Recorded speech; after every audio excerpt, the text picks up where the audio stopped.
constant companions, asked, "What about us?"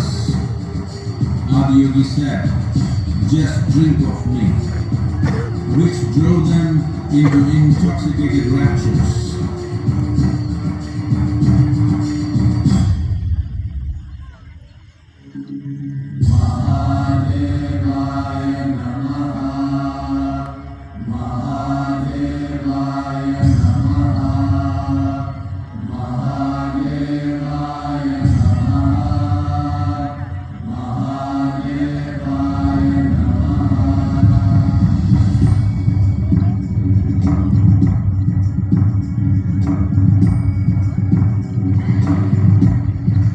Seven sages, the Saptarishis, took the sacred science of yoga in all its forms to human habitations across the planet, which turned into crucibles